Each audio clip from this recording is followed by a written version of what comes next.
राहुल शेवाळजी काय उत्तर द्याल? कारण त्यांचं म्हणणं आहे की प्रशासनापेक्षा तिथे राज्यकर्ते आहेत ते पण तेवढेच जबाबदार आहेत, कारण राज्यकर्त्यांचं तेवढंसं लक्ष नाही आहे. आणि मग जर तसं असेल तर त्याचमुळे मुंबईकरांना जे प्रॉब्लेम आहेत ते फेस करायला लागतात आज. नाही, मुळात मुंबई महानगरपालिकेतर्फे जे मुंबईकरांना पाणी उपलब्ध होते 3400 दशलक्ष लिटर आपण पाणी उपलब्ध करून देत आहोत.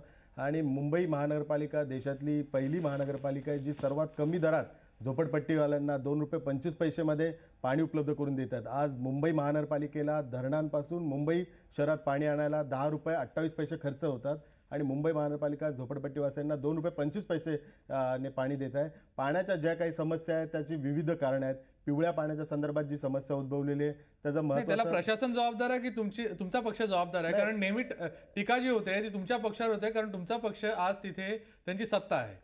नाही, केवळ हे सर्व मुंबई महानगरपालिकेची निवडणूक आहे म्हणून हे आरोप होत आहे. ही तांत्रिक गोष्ट आहे, कारण मध्यवैतरणाचं काम चालू आहे. मध्यवैतरणाच्या माध्यमातून 450 MLD पाणी मुंबई शहराला उपलब्ध होणार आहे आणि त्यासाठी ते काम तातडीने हातात घेण्यात आलेलं आहे.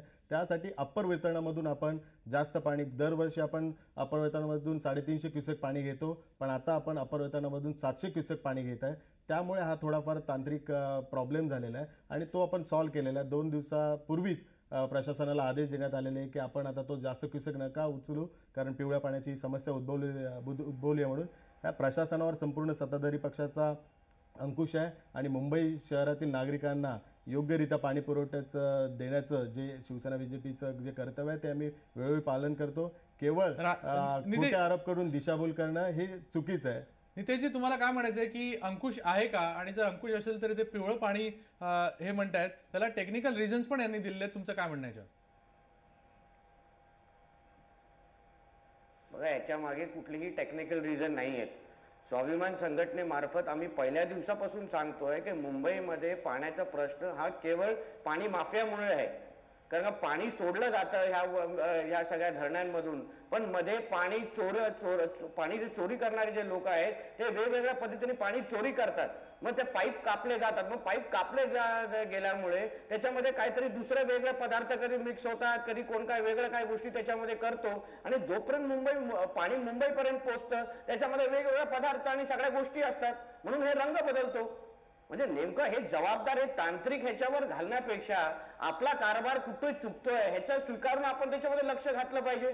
पाणी माफियाच हे केवळ याच्या जबाबदार आहेत आणि हे सरळ आहे की हे लोक पाणी माफिया पकडू नाही शकत शिवसेना भाजपचे नगरसेवक, कारण की ह्यांची दुकानं आणि ह्यांची घरं चालली त्याच्यावर.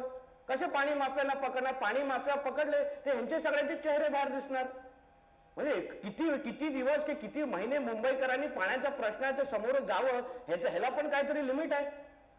बरोबर आहे. दीपक पवारजी, काय म्हणाल की पाण्याचं खरंच समस्या बिकट आहे? कारण ज्या पद्धतीने आपण सगळे टॅक्सपेअर पैसे भरत असतो आणि आपल्याला जर स्वच्छ पाणीही मिळत नसेल तर मग काय समजायचं? कारण जसं यांनी राणेंनी उपस्थित केला मुद्दा की पाणी माफिया आहेत. मग पाणी माफियाचा एवढा वेळ चाललेला आहे, त्याच्यावर कंट्रोल करण्यात जी असफलता आहे ती कोणाच्या माथी मारायला पाहिजे आपल्याला? आता जो पिवळ्या पाण्याचा प्रश्न यांनी मांडला त्याच्यामध्ये मला असं वाटतं की जरी शिवसेना भाजप आणि काँग्रेस राष्ट्रवादी यांच्यामध्ये राजकीय वैर असलं तरीसुद्धा महापालिकेच्या ज्या यंत्रणेनं ह्याची तपासणी केलेली आहे आणि आता UICT सारख्या संस्थेकडे त्यांनी तपासणी करण्यासाठी दिलेली आहे, तर हे लोक तपासणी करताना केवळ शिवसेना भाजपच्या मंडळींनी त्यांच्याकडे पाणी दिलं म्हणून ते त्याला चांगलं म्हणतील असं काही मला वाटत नाही. त्यामुळे त्यांच्या निष्पक्षतेबद्दल आपण थोडाफार विचार करायला पाहिजे. खरा प्रश्न असा आहे की मुंबईसारख्या शहरामध्ये पैसे देऊन लोकांना पाणी मिळत नाही. अनेक ठिकाणी लोकांना पाण्याची समस्या आहे आणि नितेश राणेंनी जो मुद्दा मांडला पाणी माफियांचा, मला असं वाटतं की पाणी माफियांचा काही शिवसेना आणि भाजपशी फक्त संबंध नाही आहे. सगळ्या राजकीय पक्षांशी, मीरा भाईंदरमधले पाणी माफिया असतील किंवा मुंबईतले पाणी माफिया असतील, या सगळ्यांचे राजकीय पक्षांशी अत्यंत चांगले संबंध असतात. किंबहुना अनेक ठिकाणी तर नगरसेवक किंवा इतर लोकप्रतिनिधी आणि पाणी माफिया यांच्यामध्ये कोण कोण आहे हे कळणं सुद्धा अनेक वेळेला कठीण होऊन बसतं. त्यामुळे नितेश राणेंना ही संधी आहे. म्हणजे शिवसेना भाजप हे अगदी कुचकामी असतील असं त्यांचं निरीक्षण आपण जर खरं मानलं तर आज महाराष्ट्राची सत्ता त्यांच्याकडे आहे.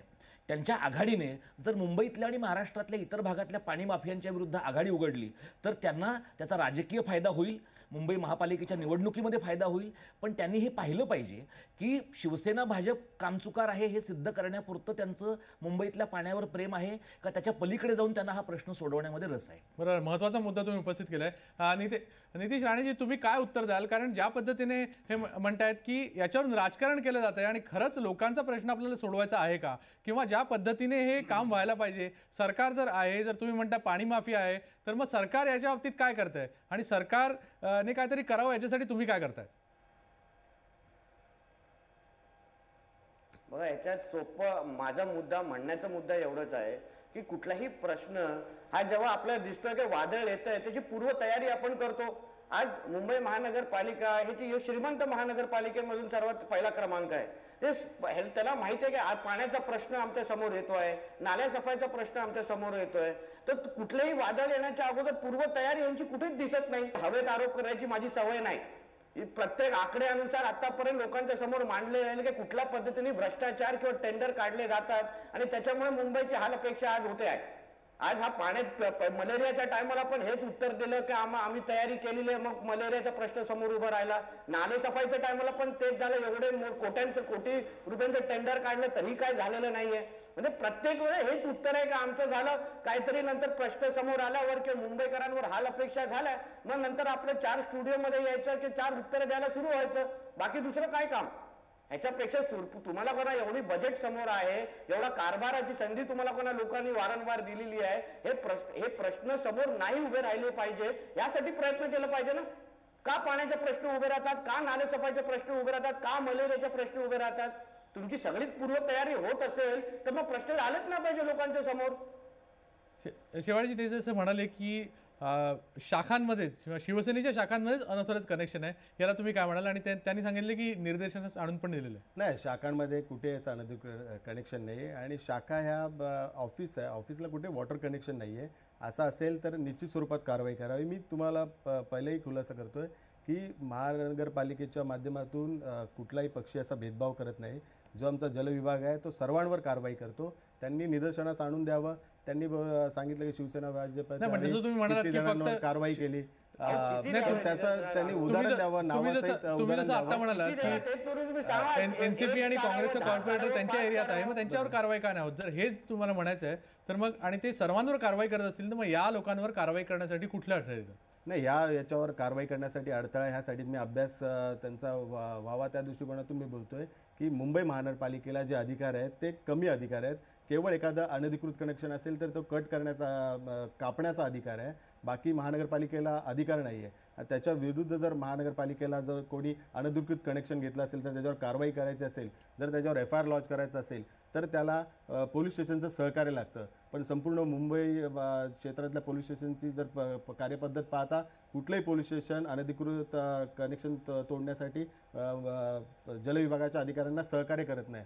माझी तर त्यांना विनंती आहे की आपले वडील मंत्री आहेत तर आपण राज्य सरकारला आणि UD डिपार्टमेंटला निर्देश देण्यात यावं की राज्य सरकारच्या माध्यमातून ह्या जे पाणी माफी आहे आणि जे अनधिकृत कनेक्शन घेत आहेत त्यांच्यावर कारवाई करण्यासाठी कडक कायद्याचं रूपांतर करावं आणि महानगरपालिकेला अधिकार प्राप्त करून द्यावे, जेणेकरून आम्ही कडक कारवाई करू.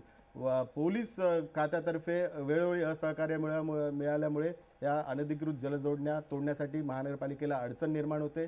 शिवाजीनगरमध्ये जिथे MISमध्ये मी उदाहरण दिलं तिथे जलविभाग, पोलीस स्टेशन आणि स्पेशल अँटी करप्शन ब्युरो ज्यावेळी बोलवलं का ज्याच्यासाठी की जलविभागाचा अधिकारी जर सहकार्य करत नसेल, पोलीस विभागातला अधिकारी सहकार्य करत नसेल तर अँटी करप्शन ब्युरोचा अधिकारी त्याच्यावर कारवाई करेल, तेव्हा मग एक जोरदार कारवाई झाली आणि साधारण 200 का 250 लोकांवर FIR लॉन्च करून अरेस्ट करण्यात आलं.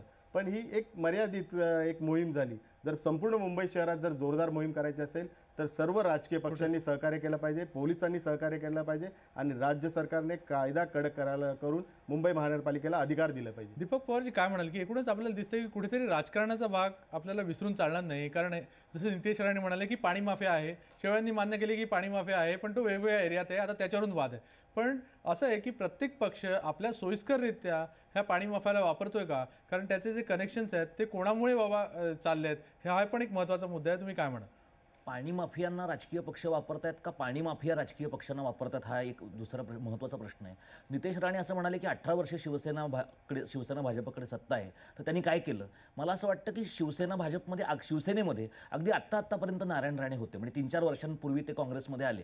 त्यामुळे 14 वर्षांपूर्वीपर्यंत शिवसेनेचं जे काही बरं वाईट काम होतं त्याची काही एक जबाबदारी इतरांच्या बरोबरीने राणेसाहेबांना सुद्धा घेतली पाहिजे.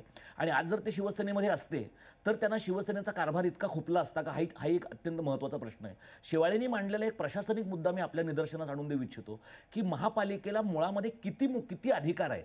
उद्या काँग्रेसच्या हातामध्ये 2012 नंतर महापालिका आली तर त्यांना पाणी माफियांवर कारवाई करणं सोपं होईल का? मुळामध्ये महापालिकेची प्रशासनिक रचना अशी आहे की प्रशासन आणि आयुक्त हे कमालीचे ताकदवर असतात आणि महापौर ते एका अर्थाने शोभेचं बाहुलं आहे आणि बाकीच्या नगरसेवकांना सुद्धा जरी त्यांच्या आमसभेमध्ये काही त्यांनी मतप्रदर्शन केलं तरी एकूण प्रशासनामध्ये आपल्या एकूण महापालिकांची रचना पाहता नगरसेवकांना फार कमी किंमत आहे. याच्या पलीकडे जाऊन नगरसेवकांचे स्वतःचे राजकीय आर्थिक व्यवहार लक्षात घेता त्यांना जनतेच्या प्रश्नांचं सर्वपक्षीय नगरसेवकांना फारसं काही पडलेलं नसल्यामुळे बरोबर. हे प्रश्न थोडक्यात निर्माण राज्य होतात. सरकारने याच्यात हस्तक्षेप करण्याची गरज आहे. नितेश राणेजी काय म्हणाल की राज्य सरकारची पण तेवढीच जबाबदारी आहे? कारण शेवाळे जसं म्हणतात की 2,500 जर FIR फाईल केले असतील आणि प्रत्येक FIR ला जर एवढा वेळ लागत असेल तर मग कारवाई करायची कशी? आणि जसं दीपक पवारजी म्हणतात की अतिशय लिमिटेड अशा पॉवर्स त्यांच्याकडे आहेत, मग या पाणी माफियांना रोखायचं कसं? या गोष्टीवर मी त्यांच्याशी सहमत आहे की कुठे ना कुठेतरी हा जो पाणी माफियांविरुद्ध जो कायदा आहे तो त्या लोकांनी सक्त केलाच पाहिजे.